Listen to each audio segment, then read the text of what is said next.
ಬೀದರ್ನಲ್ಲಿ ಎಟಿಎಂ ದರೋಡೆ ಶೂಟೌಟ್ ಪ್ರಕರಣಕ್ಕೆ ಸಂಬಂಧಪಟ್ಟಂತೆ ಸಾಕಷ್ಟು ತನಿಖೆ ಇದೀಗ ನಡೀತಾ ಇದೆ. ಬಿಹಾರ ಮೂಲದ ಮನೀಶ್ ಗ್ಯಾಂಗ್ನಿಂದ ಈ ದರೋಡೆ ಆಗಿದೆ ಅನ್ನುವಂಥ ವಿಚಾರ ಈಗ ಬಹಿರಂಗ ಆಗಿದೆ.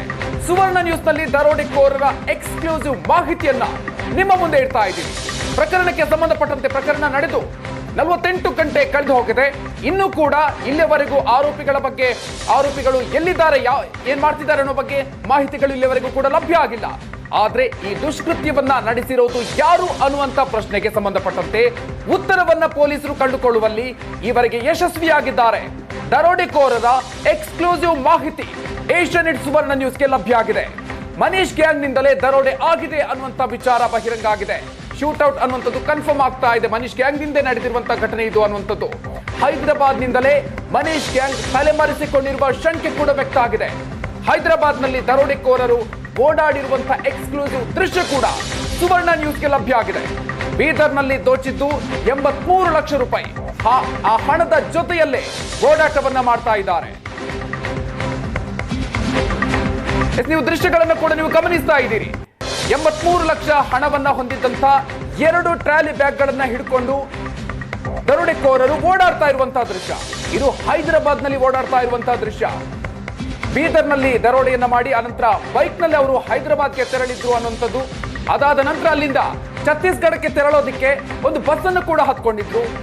ಅಲ್ಲಿ ಇನ್ನೇನು ಸಿಕ್ಕಾಕೊಳ್ಬೇಕು ಅನ್ನುವಂತ ಸಂದರ್ಭದಲ್ಲಿ ಆ ಬಸ್ನ ಏಜೆಂಟ್ಗೆ ಶೂಟ್ ಮಾಡಿ, ಏಜೆಂಟ್ನ ಕಾಲಿಗೆ ಶೂಟ್ ಮಾಡಿ ಅಲ್ಲಿಂದ ಕೆಳಗಿಳಿದು ಹೋಗಿದ್ರು. ಆ ಸಂದರ್ಭದ ದೃಶ್ಯಗಳನ್ನು ಕೂಡ ನೀವು ಗಮನಿಸ್ತಾ ಇದ್ದೀರಿ. ಹೈದರಾಬಾದ್ನಲ್ಲಿ ಬೇರೆ ಬೇರೆ ಕಡೆಗಳಲ್ಲಿ ಈ ದರೋಡೆಕೋರರು ಓಡಾಡಿರುವಂತಹ ದೃಶ್ಯಗಳನ್ನ ಕೂಡ ಇದೀಗ ನೀವು ಗಮನಿಸ್ತಾ ಇದ್ದೀರಿ. ಮಾರ್ಕ್ ಮಾಡಿ ತೋರಿಸ್ತಾ ಇದ್ದೀವಿ. ಒಂದ್ ಕಡೆಯಲ್ಲಿ ಹಣದ ಬ್ಯಾಗ್ನ ಜೊತೆಗೆ ಟ್ರಾಲಿ ಬ್ಯಾಗ್ ಅನ್ನ ಹಿಡ್ಕೊಂಡು ಓಡಾಡ್ತಾ ಇರುವಂತಹ ದೃಶ್ಯವನ್ನ ನೀವು ಗಮನಿಸಬಹುದು. ಮತ್ತೊಂದು ದೃಶ್ಯದಲ್ಲೂ ಕೂಡ ನೀವು ಗಮನಿಸ್ತಾ ಇದ್ದೀರಿ. ಮಾರ್ಕ್ ಮಾಡಿ ತೋರಿಸ್ತಾ ಇದ್ದೀವಿ. 2 ದೃಶ್ಯಗಳಲ್ಲೂ ಕೂಡ ಬೀದರ್ನಲ್ಲಿ ದುಷ್ಕೃತ್ಯವನ್ನ ಮಾಡಿರುವಂತಹ ಇದೇ ದರೋಡೆಕೋರರು ಹೈದರಾಬಾದ್ನಲ್ಲಿ ಓಡಾಡಿರುವಂತಹ ದೃಶ್ಯ. ಅವರ ಡೆಸ್ಟಿನೇಷನ್ ಇದ್ದಿದ್ದು ಛತ್ತೀಸ್ಗಢಕ್ಕೆ ತೆರಳೋದಕ್ಕೆ. ಆದ್ರೆ ಅಲ್ಲಿ ಹೈದರಾಬಾದ್ನಲ್ಲಿ ಇನ್ನೇನು ಸಿಕ್ಕಾಕೊಳ್ಬೇಕು ಅನ್ನುವಂತಹ ಸಂದರ್ಭದಲ್ಲಿ ಅವರು ಆ ಬಸ್ನಿಂದ ಇಳಿದು ಓಡಾಡಿರುವಂತಹ ದೃಶ್ಯವನ್ನು ನೀವು ಗಮನಿಸ್ತಾ ಇದ್ದೀರಿ. ಇನ್ನು ಮತ್ತೊಂದು ಕಡೆಯಲ್ಲೂ ಕೂಡ ನೀವು ಗಮನಿಸ್ತಾ ಇದ್ದೀರಿ. ಹಣ ತುಂಬಿದ ಟ್ರಾಲಿಯನ್ನು ಅವರು ಬಿಟ್ಟು ಹೋಗಿರುವಂತದ್ದನ್ನು ಕೂಡ ನೀವು ಗಮನಿಸಬಹುದು. 83 ಲಕ್ಷ ಹಣವನ್ನ ಇದೇ ಟ್ರಾಲಿಯಲ್ಲಿ ಅವರು ತೆಗೆದುಕೊಂಡು ಹೋಗಿರೋದು ಅದನ್ನು ಕೂಡ ನೀವು ಗಮನಿಸ್ತಾ ಇದ್ದೀರಿ. ಸೊ ಈ ರೀತಿಯಾಗಿ ಹೈದರಾಬಾದ್ನಲ್ಲಿ ಬಹಳಷ್ಟು ಸುತ್ತಾಟವನ್ನ ಮಾಡಿದ್ದಾರೆ ಅನ್ನುವಂಥದ್ದು ಸ್ಪಷ್ಟ ಆಗ್ತಾ ಇದೆ.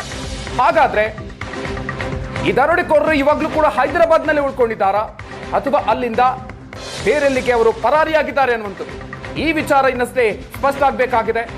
ಪೊಲೀಸರು ಇದೀಗ ತನಿಖೆಯನ್ನ ನಡೆಸ್ತಾ ಇದ್ದಾರೆ. ಹೈದರಾಬಾದ್ನಲ್ಲೂ ಕೂಡ ಇದೀಗ ಪೊಲೀಸರು ತನಿಖೆಯನ್ನ ತೀವ್ರಗೊಳಿಸ್ತಾ ಇದ್ದಾರೆ. ಸಾಕಷ್ಟು ಸಿಸಿಟಿವಿ ದೃಶ್ಯಗಳನ್ನು ಕಲೆ ಹಾಕಲಾಗಿದೆ. ಕೆಲವೊಂದಷ್ಟು ಪ್ರಮುಖ ಸಿಸಿಟಿವಿ ದೃಶ್ಯಗಳನ್ನು ನೀವು ಗಮನಿಸ್ತಾ ಇದ್ದೀರಿ. ಎಲ್ಲೆಲ್ಲ ಓಡಾಡಿದ್ದಾರೆ ಅನ್ನುವಂಥದ್ದನ್ನು ನೀವು ಬಹಳ ಸ್ಪಷ್ಟವಾಗಿ ಇದರಲ್ಲಿ ಗಮನಿಸಬಹುದು. ಮೊದಲ ವಿಂಡೋದಲ್ಲಿ ನೀವು ಗಮನಿಸ್ತಾ ಇದ್ದೀರಿ. ಹಣದ ಬ್ಯಾಗ್ನ ಜೊತೆಗೆ ಸುತ್ತಾಟವನ್ನ ಮಾಡ್ತಾ ಇರುವಂತದ್ದು. ಅದಾದ ನಂತರ ಮಧ್ಯದಲ್ಲೂ ಕೂಡ ನೀವು ಗಮನಿಸ್ತಾ ಇದ್ದೀರಿ.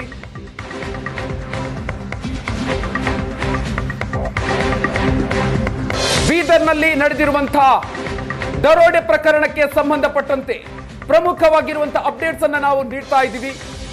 ಬಿಹಾರದ ಮನೀಶ್ ಗ್ಯಾಂಗ್ನಿಂದಲೇ ಈ ದರೋಡೆ ಶೂಟೌಟ್ ಆಗಿದೆ ಅನ್ನುವಂಥದ್ದು ಕನ್ಫರ್ಮ್ ಆಗ್ತಾ ಇದೆ. ಹೈದರಾಬಾದ್ನಲ್ಲಿ ಮನೀಶ್ ಗ್ಯಾಂಗ್ ತಲೆಮರೆಸಿಕೊಂಡಿರುವಂತಹ ಶಂಕೆ ಇದೆ. ಹೈದರಾಬಾದ್ನಲ್ಲಿ ಈ ದರೋಡೆಕೋರರ ಗ್ಯಾಂಗ್ ಓಡಾಡಿರುವಂತಹ ದೃಶ್ಯಗಳನ್ನ ನೀವು ಗಮನಿಸ್ತಾ ಇದ್ದೀರಿ. ಸಿಸಿಟಿವಿ ದೃಶ್ಯಗಳು ಬಹಳ ಸ್ಪಷ್ಟವಾಗಿ ತೋರಿಸ್ತಾ ಇದೆ. ಈ ಗ್ಯಾಂಗ್ನ ದರೋಡೆಕೋರರು ಓಡಾಡಿರುವಂತಹ ದೃಶ್ಯಗಳು ಬಹಳ ಸ್ಪಷ್ಟವಾಗಿ ರೆಕಾರ್ಡ್ ಆಗಿದೆ. ಬನ್ನಿ ಬಗ್ಗೆ ಇನ್ನಷ್ಟು ಹೆಚ್ಚಿನ ಡೀಟೇಲ್ಸ್ ನೀಡ್ತಾರೆ ನಮ್ಮ ಪ್ರತಿನಿಧಿ ರಮೇಶ್. ಇದೀಗ ನಮ್ಮ ಜೊತೆಗೆ ನೇರ ಸಂಪರ್ಕದಲ್ಲಿ ಜಾಯ್ನ್ ಆಗ್ತಾ ಇದ್ದಾರೆ. ರಮೇಶ್, ಇದೀಗ ಹೈದರಾಬಾದ್ನಲ್ಲಿ ಈ ದರೋಡೆಕೋರರು ಓಡಾಡಿರುವಂತದ್ದು ಬಹಳ ಸ್ಪಷ್ಟ ಆಗ್ತಾ ಇದೆ. ಬಿಹಾರದ ಮನೀಶ್ ಗ್ಯಾಂಗ್ ಈ ಒಂದು ಕೃತ್ಯವನ್ನ ಎಸಗಿದೆ ಅನ್ನುವಂಥದ್ದು ಕೂಡ ಇಲ್ಲಿವರೆಗೂ ಗೊತ್ತಾಗ್ತಾ ಇರುವಂತಹ ಮಾಹಿತಿ. ಏನೇನು ಅಪ್ಡೇಟ್ ಸಿಗ್ತಾ ಇದೆ? ಮಧುಕರ್, ಬೀದರ್ನಲ್ಲಿ 16ನೇ ತಾರೀಕು ಬೆಳಿಗ್ಗೆ 10:55 ATMಗೆ ಹಣವನ್ನು ತುಂಬಲಿಕ್ಕೆ ಬಂದ ಸಂದರ್ಭದಲ್ಲಿ ಗುಂಡನ್ನು ಹಾರಿಸಿ ಏನು ಹಣದ ಟ್ರಂಕ್ ಸಮೇತ ಪರಾರಿಯಾಗಿದ್ರು. ಅವ್ರನ್ನ ಬೆನ್ನತ್ತಿದ್ದಾರೆ ಬೀದರ್ ಪೊಲೀಸರು. ಅದಾದಾಗೆ ಅವರು ನೇರವಾಗಿ ರಾಯಪುರಕ್ಕೆ ಹೋಗ್ಲಿಕ್ಕೆ ರೋಷನ್ ಟ್ರಾವೆಲ್ಸ್ ಮೂಲಕ ಒಂದು ಬಸ್ಸನ್ನ ಟಿಕೆಟ್ ಅನ್ನು ಬುಕ್ ಮಾಡ್ಕೊಂಡು ಹೋಗ್ತಾ ಇದ್ರು. ಆ ಸಂದರ್ಭದಲ್ಲಿ ಮಧ್ಯದಲ್ಲಿ ಎಲ್ಲೋ ಒಂದ್ ಕಡೆ ಬೀದರ್ ಪೊಲೀಸರು ಇದ್ದಾರೆ ಅನ್ನುವಂಥದ್ದು ಬಸ್ನಲ್ಲಿ ಇದ್ದಾರೆ ಅಂತ ಗೊತ್ತಾಗ್ತದೆ. ಅದಾದ ನಂತರ ಬಸ್ನ ಮ್ಯಾನೇಜರ್ ಬಂದು ಬ್ಯಾಗ್ ಅನ್ನು ಓಪನ್ ಮಾಡಿ ಅಂತ ಕೇಳಿದ ಸಂದರ್ಭದಲ್ಲಿ ಕೂಡ ಅವರ ಮೇಲೆ ಫೈರಿಂಗ್ ಮಾಡಿ ತಪ್ಪಿಸಿಕೊಂಡಂತಹ ಆರೋಪಿಗಳು ಅಂದ್ರೆ ಈ ದರೋಡೆಕೋರರು ಹೈದರಾಬಾದ್ನಲ್ಲೇ ಓಡಾಡ್ತಾ ಇದ್ದಾರೆ ಅನ್ನೋದಕ್ಕೆ ಏಷ್ಯಾನೆಟ್ ಸುವರ್ಣ ನ್ಯೂಸ್ಗೆ ಒಂದು ಎಕ್ಸ್ಕ್ಲೂಸಿವ್ ವಿಡಿಯೋಗಳು ಲಭ್ಯ ಆಗಿರುವಂತಹದ್ದು. ಅಂದೇ ಯಾವತ್ತು ದರೋಡೆ ಆಗುತ್ತೆ ಅವತ್ತು ಸಂಜೆ ಹೈದರಾಬಾದ್ನ ರಸ್ತೆಗಳಲ್ಲಿ 2 ಬ್ಯಾಗ್ಗಳಲ್ಲಿ ಹಣವನ್ನು ತುಂಬಿಸಿಕೊಂಡು, ಒಂದು ಕೆಂಪು ಒಂದು ಕಪ್ಪು ಬ್ಯಾಗ್ನಲ್ಲಿ ಹಣವನ್ನು ತುಂಬಿಸಿಕೊಂಡು ಟ್ರಾಲಿ ಬ್ಯಾಗ್ಗಳಲ್ಲಿ ಎಳೆದಾಡ್ಕೊಂಡ ರಸ್ತೆಗಳಲ್ಲಿ ಓಡಾಡ್ತಾ ಇರುವಂತಹ ವಿಡಿಯೋಗಳು ಕೂಡ ಲಭ್ಯ ಆಗ್ತಾ ಇರುವಂತಹದ್ದು. ಈ ವಿಡಿಯೋಗಳನ್ನ ನೋಡ್ತಾ ಇದ್ರೆ ಇಲ್ಲೊಂದ್ ಕಡೆ ಆರೋಪಿಗಳು ದರೋಡೆ ಮಾಡೋ ಸಂದರ್ಭದಲ್ಲಿ ತಮ್ಮ ಚಹರೆಗಳು ಗೊತ್ತಾಗೋ ರೀತಿ ಮುಖಕ್ಕೆ ಬಟ್ಟೆಯನ್ನು ಕಟ್ಟಿಕೊಂಡು ಆ ಮೂಲಕ ಓಡಾಡಿದಂಥವ್ರು ಎಲ್ಲ ಒಂದ್ ಕಡೆ ಟ್ರಂಕ್ ನಲ್ಲಿದ್ದಂತಹ ಆ ಹಣವನ್ನ ಬ್ಯಾಗ್ಗಳಿಗೆ ಶಿಫ್ಟ್ ಮಾಡಿಕೊಂಡು ಐಡೆಂಟಿಟಿ ರಿವೀಲ್ ಆಗದೆ ರೀತಿ ಎಲ್ಲೊಂದ್ ಕಡೆ ಬಟ್ಟೆಗಳನ್ನ ಬದಲಾಯಿಸಿಕೊಂಡು ಅವರ ಇರುವಿಕೆಯನ್ನು ಬದಲಾವಣೆ ಮಾಡಿಕೊಂಡು ಓಡಾಡ್ತಾ ಇರುವಂತಹ ದೃಶ್ಯಗಳನ್ನ ನಾವು ಗೊತ್ತಾಗ್ತಾ ಇರುವಂತದ್ದು, ನಾವು ತೋರಿಸ್ತಾ ಇರುವಂತಹ ವಿಡಿಯೋಗಳಲ್ಲಿ. ಸೊ ಇವರ ಹುಡುಕಾಟಕ್ಕಾಗಿ ಬೀದರ್ ಪೊಲೀಸರು ಜೊತೆಗೆ ಹುಡುಕಾಟವನ್ನು ಮಾಡ್ತಾರೆ. ಮತ್ತೆ ಅಫ್ಜಲ್ಗಂಜ್ ನಲ್ಲಿ ಬಸ್ನಲ್ಲಿ ಒಂದು ಫೈರಿಂಗ್ ಏನು ಮಾಡ್ತಾರೆ ಆ ಒಂದು ಪ್ರಕರಣಕ್ಕೆ ಸಂಬಂಧಪಟ್ಟಂತೆ ಕೂಡ ತೆಲಂಗಾಣ ಪೊಲೀಸರು ಕೂಡ ಅವರಿಗೆ ಹುಡುಕಾಟವನ್ನು ಮಾಡ್ತಾ ಇರುವಂತದ್ದು. ಆದ್ರೆ ಅವರೆಲ್ಲ ಒಂದ್ ಕಡೆ ಪೊಲೀಸರು ಹಲವು ತಂಡಗಳನ್ನ ಕಟ್ಟಿಕೊಂಡು ಆ ಮೂಲಕ ಅವರನ್ನ ಹಿಂದೆ ಬಿದ್ದು ಹುಡುಕಾಟವನ್ನು ಮಾಡ್ತಾ ಇದ್ರು ಕೂಡ ಅವರಿಗೆ ಚಳ್ಳೆಹಣ್ಣು ತಿನ್ನಿಸಿ ಇಲ್ಲ ಒಂದ್ ಕಡೆ ಹೈದರಾಬಾದ್ ನಲ್ಲಿ ಬೇರೆ ಬೇರೆ ಕಡೆ ಓಡಾಡ್ತಾ ಇದ್ರು ಅನ್ನುವಂಥದ್ದು ಅವತ್ತಿನ ಘಟನೆ ನಡೆದಂತ ದಿನದ ವಿಚಾರ ಆಗಿತ್ತು. ಆದ್ರೆ ಅದಾದ ನಂತರ ಅವರು ಎಲ್ಲಿ ಹೋದ್ರು ಅನ್ನುವಂತ ನಿಟ್ಟಿನಲ್ಲಿ ಅವರಿಗೆ ಹುಡುಕಾಟವನ್ನು ಮಾಡಲಿಕ್ಕೆ ಮುಂದಾಗಿದ್ದಾರೆ. ಆದ್ರೆ ಆ ದರೋಡೆಯಲ್ಲಿ ಭಾಗಿಯಾಗಿದ್ದ ಇಬ್ಬರಲ್ಲಿ ಒಬ್ಬ ಯಾರು ಅನ್ನುವಂತ ಒಂದಷ್ಟು ಐಡೆಂಟಿಟಿಯನ್ನ ಕಂಡುಹಿಡಿಯುವಲ್ಲಿ ಪೊಲೀಸರು ಯಶಸ್ವಿಯಾಗಿರುವಂತದ್ದು. ಆತನ ಮನೀಶ್ ಅಂತ ಹೇಳಿ ಗೊತ್ತಾಗಿದೆ. ಆ ಮನೀಶ್ನ ಮತ್ತೊಂದಷ್ಟು ಏನು ಮಾಹಿತಿಗಳೇನಿದೆ ಆ ಎಲ್ಲ ಮಾಹಿತಿಗಳನ್ನ ಕಲೆ ಹಾಕ್ಲಿಕ್ಕೆ ಕೂಡ ಪೊಲೀಸರು ಮುಂದಾಗ್ತಾ ಇರುವಂತದ್ದು. ಸೊ ಈ ವಿಡಿಯೋಗಳನ್ನ ಏಷ್ಯಾನೆಟ್ ಸುವರ್ಣ ನ್ಯೂಸ್ಗೆ ಸಿಕ್ಕಿರುವಂತಹ ವಿಡಿಯೋಗಳನ್ನ ಗಮನಿಸಿದ್ರೆ ಅವರು ಎಷ್ಟರ ಮಟ್ಟಿಗೆ ರಾಜಾರೋಷವಾಗಿ ಬ್ಯಾಗ್ಗಳಲ್ಲಿ ಹಣವನ್ನ ತುಂಬಿಕೊಂಡು ಒಂದು ಟ್ರಂಕ್ ನಲ್ಲಿ ತೆಗೆದುಕೊಂಡು ಹೋದಂತಹ ಆ ಹಣ ಏನಿತ್ತು ಆ 83 ಲಕ್ಷ ಆ ಹಣವನ್ನು ಕೂಡ ಒಂದು ಬ್ಯಾಗ್ ಅನ್ನ ಒಬ್ಬ ಹೆಗಲಿಗೆ ಅಂದ್ರೆ ಬೆನ್ನಿಗೆ ನೇತಾಕೊಂಡಿದ್ದಾನೆ, ಇನ್ನೆರಡು ಬ್ಯಾಗ್ಗಳನ್ನ ಹೇಳ್ಕೊಂಡು ಓಡಾಡ್ತಾ ಇರುವಂತಹ ದೃಶ್ಯಗಳು ಕೂಡ ಗೊತ್ತಾಗಿರುವಂತದ್ದು. ಆ ದೃಶ್ಯಾವಳಿಗಳಲ್ಲಿ ಸಿಕ್ಕಂತಹ ಚಹರೆಯನ್ನು ಆಧರಿಸಿ ಅದಕ್ಕೆ ಮುಂದುವರೆದಂತೆ ಸಿಸಿಟಿವಿಗಳನ್ನು ಚೆಕ್ ಮಾಡುವಂತದ್ದು, ಬೇರೆ ಬೇರೆ ರೀತಿಯಾದಂತಹ ಪೊಲೀಸರು ತಮ್ಮದೇ ಆದಂತಹ ರೀತಿಯಲ್ಲಿ ಅವರಿಗೆ ಹುಡುಕಾಟವನ್ನು ಮಾಡ್ತಾ ಇದ್ದಾರೆ. ಈ ಸಂದರ್ಭದಲ್ಲಿ ಕರ್ನಾಟಕ ಪೊಲೀಸ್ ಅಂದ್ರೆ ಬೀದರ್ ಪೊಲೀಸರ ಜೊತೆಗೆ ತೆಲಂಗಾಣದ ಹೈದರಾಬಾದ್ನ ಪೊಲೀಸರು ಕೂಡ ಅವರಿಗೆ ಸಾಥನ್ನು ಕೊಡ್ತಾ ಇದ್ದಾರೆ ಅನ್ನುವಂಥದ್ದು. ಮತ್ತೆ ಈವರೆಗೆ ಆರೋಪಿ ಯಾರು ಅಂದ್ರೆ ಆತನ ಹೆಸರು, ಆತನ ಬಗ್ಗೆ ಗೊತ್ತಾಗಿದೆ. ಅದನ್ನ ಹಿಡಿಯಲಿಕ್ಕೆ ಏನೆಲ್ಲ ಒಂದಿಷ್ಟು ಪ್ರಯತ್ನಗಳನ್ನು ಮಾಡಬೇಕು ಆ ಎಲ್ಲ ಪ್ರಯತ್ನಗಳನ್ನ ಮಾಡ್ತಾ ಇದ್ವಿ ಅನ್ನೋದು ಪೊಲೀಸ್ ಸೋರ್ಸ್ಗಳು ಹೇಳ್ತಾ ಇರುವಂತಹದ್ದು. ಮನೀಶ್, ಓಕೆ, ಹಾಗೆ ಸಂಪರ್ಕದಲ್ಲಿರಿ. ಇನ್ನು ಹೈದರಾಬಾದ್ನಿಂದ ಛತ್ತೀಸ್ಗಢಕ್ಕೆ ಪರಾರಿಯಾಗೋದಕ್ಕೆ ಈ ಗ್ಯಾಂಗ್ ಯತ್ನವನ್ನ ಮಾಡಿತ್ತು ಅನ್ನುವಂಥದ್ದು ಬಹಳಷ್ಟು ಸ್ಪಷ್ಟ ಆಗ್ತಾ ಇದೆ. ರೋಷನ್ ಟ್ರಾವೆಲ್ಸ್ ಮೂಲಕ ಪರಾರಿಗೆ ವಿಫಲ ಯತ್ನ ಆಗಿದೆ. ಟ್ರಾವೆಲ್ಸ್ ಮ್ಯಾನೇಜರ್ ಕಾಲಿನ ಮೇಲೆ ಗುಂಡಿನ ದಾಳಿಯನ್ನ ನಡೆಸಿ ಪರಾರಿಯನ್ನ ಆಗಿದ್ರು. ಮನೀಶ್ ಗ್ಯಾಂಗ್ ಬಂಧನಕ್ಕೆ ಇದೀಗ ಪೊಲೀಸರು ಬಲೆ ಬೀಸಿದ್ದಾರೆ. ಗುರುವಾರ ಹೈದರಾಬಾದ್ನಲ್ಲಿ ಶೂಟೌಟ್ ನಂತರ ಅವರು ಅಲ್ಲಿಂದ ಪರಾರಿಯಾಗಿದ್ರು. ಹಂತಕರು ಹೈದರಾಬಾದ್ನಲ್ಲಿ ಓಡಾಡುವಂತ ದೃಶ್ಯ ಕೂಡ ಲಭ್ಯ ಆಗಿದೆ. ದುಡ್ಡಿದ್ದಂತಹ ಟ್ರಾಲಿ ಬ್ಯಾಗ್ಗಳನ್ನ ಎಳೆದುಕೊಂಡು ಓಡಾಡ್ತಾ ಇರುವಂತಹ ದೃಶ್ಯ ಲಭ್ಯ ಆಗಿದೆ. ಕಪ್ಪು ಹಾಗೂ ಕೆಂಪು ಬಣ್ಣದ ಟ್ರಾಲಿಯಲ್ಲಿ ಹಣದ ಜೊತೆಯಲ್ಲಿ ಓಡಾಟವನ್ನ ಮಾಡಿದ್ದಾರೆ. ಇನ್ನು ಈ ಗ್ಯಾಂಗ್ ಬಿಹಾರ ಸರ್ಕಾರಕ್ಕೆ ಬೇಕಾಗಿತ್ತು. ಅದರ ಜೊತೆಗೆ ಕರ್ನಾಟಕ, ತೆಲಂಗಾಣ, ಛತ್ತೀಸ್ಗಢ ಈ 4 ರಾಜ್ಯಗಳಿಗೆ ಬೇಕಾಗಿರುವಂತಹ ಗ್ಯಾಂಗ್ ಇದು ಅನ್ನುವಂಥದ್ದು ಸ್ಪಷ್ಟ ಆಗ್ತಾ ಇದೆ. ಹೈದರಾಬಾದ್ನಲ್ಲೂ ಕೂಡ ಮನೀಶ್ ಗ್ಯಾಂಗ್ ಆಕ್ಟಿವ್ ಆಗಿದೆ. 4 ರಾಜ್ಯಗಳಲ್ಲಿ ಆಕ್ಟಿವ್ ಆಗಿದೆ ಅನ್ನುವಂಥದ್ದು ಗೊತ್ತಾಗ್ತಾ ಇರುವಂತಹ ಮಾಹಿತಿ. ತೆಲಂಗಾಣ, ಬಿಹಾರ, ಕರ್ನಾಟಕ, ಛತ್ತೀಸ್ಗಢ ಈ 4 ರಾಜ್ಯಗಳಲ್ಲಿ ಈ ಗ್ಯಾಂಗ್ ಆಕ್ಟಿವ್ ಆಗಿದೆ. ಕರ್ನಾಟಕದಲ್ಲಿ ದರೋಡೆಯನ್ನ ಮಾಡಿ ಅದಾದ ನಂತರ ಹೈದರಾಬಾದ್ನಲ್ಲಿ ತಲೆಮರೆಸಿಕೊಂಡಿದೆ ಈ ಗ್ಯಾಂಗ್. ಸ್ಪಷ್ಟವಾಗಿ ಈಗ ಸಿಗ್ತಾ ಇರುವಂತಹ ಮಾಹಿತಿ, ಮನೀಶ್ ಗ್ಯಾಂಗ್ ಈ ಒಂದು ಕೃತ್ಯವನ್ನ ಎಸಗಿದೆ ಅನ್ನುವಂಥದ್ದು ಸ್ಪಷ್ಟ ಆಗ್ತಾ ಇದೆ. ಛತ್ತೀಸ್ಗಢಕ್ಕೆ ತೆರಳುವಂತಹ ಸಂದರ್ಭದಲ್ಲಿ ಬಸ್ಗೆ ಹತ್ತಿದ್ರು, ಇನ್ನೇನು ಸಿಕ್ಕಾಕೊಳ್ಬೇಕು ಅನ್ನುವಂತಹ ಸಂದರ್ಭದಲ್ಲಿ ಏಜೆಂಟ್ನ ಕಾಲಿಗೆ ಶೂಟ್ ಮಾಡಿ ಅಲ್ಲಿಂದ ಕೆಳಗಿಳಿದು ಪರಾರಿಯಾಗಿದ್ರು. ಅದಾದ ನಂತರವೂ ಕೂಡ ಹೈದರಾಬಾದ್ನಲ್ಲಿ ಬಹಳಷ್ಟು ಓಡಾಡಿದ್ದಾರೆ. ಅವರು ಓಡಾಡಿರುವಂತಹ ಅನೇಕ ಸ್ಥಳಗಳ ದೃಶ್ಯಗಳು ಕೂಡ ಲಭ್ಯ ಆಗಿದೆ. ಬನ್ನಿ ಬಗ್ಗೆ ಮತ್ತಷ್ಟು ಡೀಟೇಲ್ಸ್ ಕೊಡ್ತಾರೆ ನಮ್ಮ ಪ್ರತಿನಿಧಿ ರಮೇಶ್ ಇದೀಗ ನಮ್ಮ ಜೊತೆ ಮತ್ತೆ ಜಾಯ್ನ್ ಆಗ್ತಾ ಇದ್ದಾರೆ. ರಮೇಶ್, ಇದೀಗ ಮನೀಶ್ ಗ್ಯಾಂಗ್ ಈ ಒಂದು ಕೃತ್ಯವನ್ನ ಎಸಗಿರೋದು ಅನ್ನುವಂಥದ್ದು ಆಲ್ಮೋಸ್ಟ್ ಇದೀಗ ಸ್ಪಷ್ಟ ಆಗ್ತಾ ಇದೆ. ಆ ಗ್ಯಾಂಗ್ ಅಂದ್ರೆ ಈಗ ಇಲ್ಲಿ ಓಡಾಡಿರುವಂತದ್ದು ಹೈದರಾಬಾದ್ ನಲ್ಲಿ ಅಥವಾ ಕರ್ನಾಟಕದಲ್ಲಿ ಈ ಒಂದು ಘಟನೆ ಏನಿದೆ ಸ್ವತಃ ಮನೀಶ್ ಆ ಒಂದು ಕೃತ್ಯದಲ್ಲಿ ಭಾಗಿಯಾಗಿದ್ದಾನೆ ಅನ್ನುವಂಥದ್ದು ಏನಾದ್ರೂ ಗೊತ್ತಾಗ್ತಾ ಇದೆ? ಯಾಕಂತಂದ್ರೆ ಒಂದು ದೃಶ್ಯಗಳಲ್ಲಂತೂ ಅವರ ಮುಖಚಾರಗಳು ಕೂಡ ಪತ್ತೆಯಾಗ್ತಾ ಇದೆ. ಸೊ ಈ ವಿಚಾರವಾಗಿ ಏನೇನು ಮಾಹಿತಿ ಇದೆ?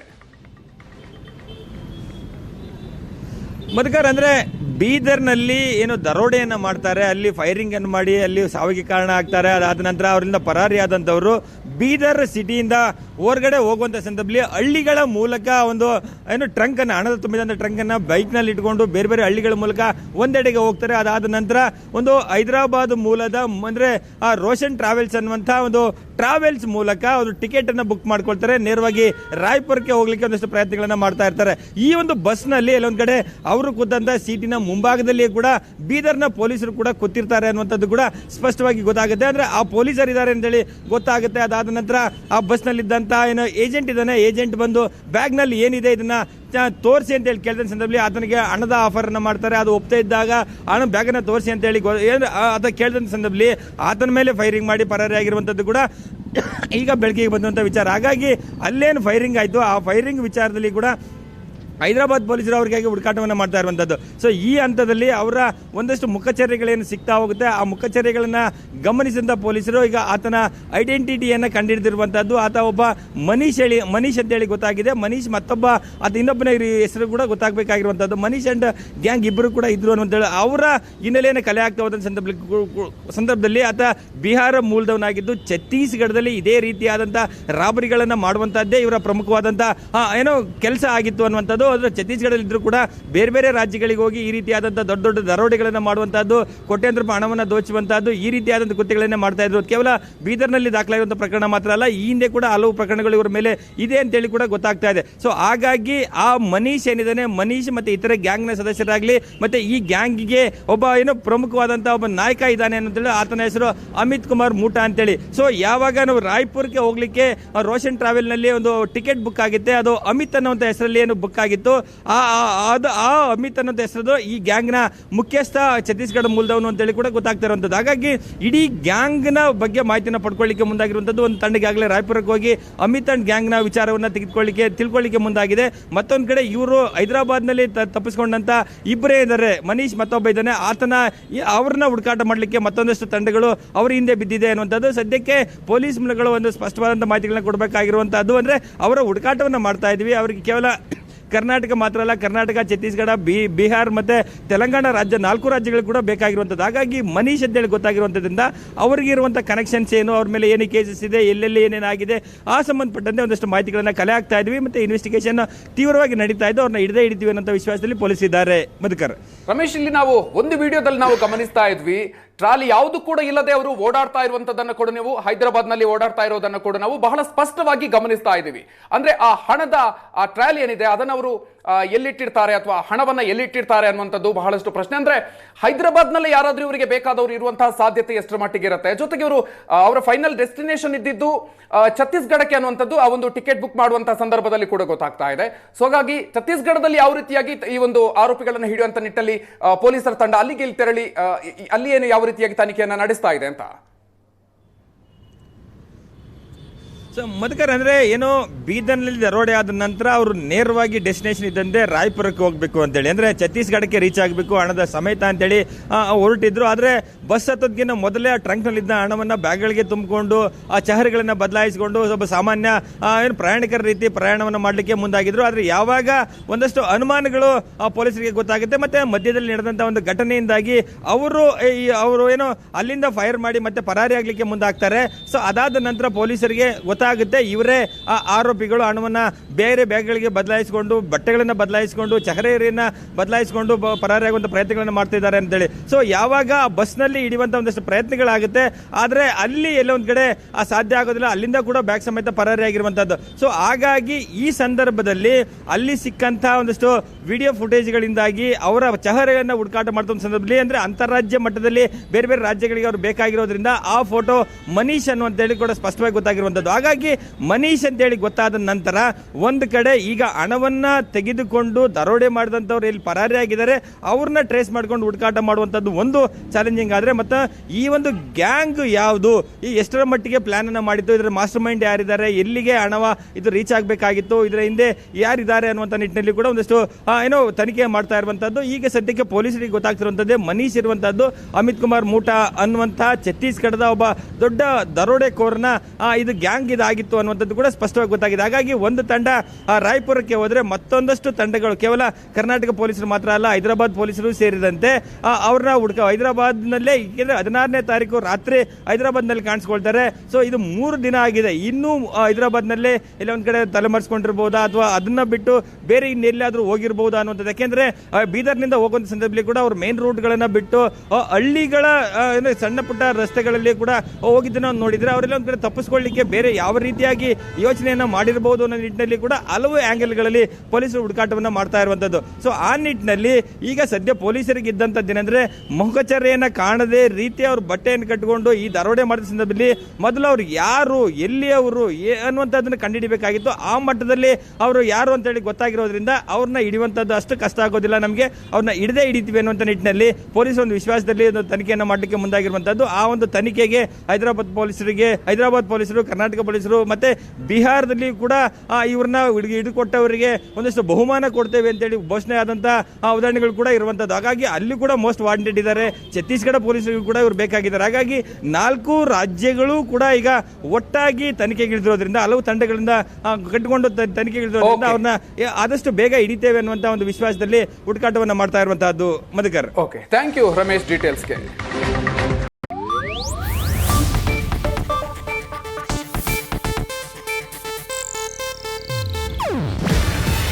ಇದು ಏಷ್ಯಾನೆಟ್ ನ್ಯೂಸ್ ನೆಟ್ವರ್ಕ್ ಪ್ರಸ್ತುತಿ.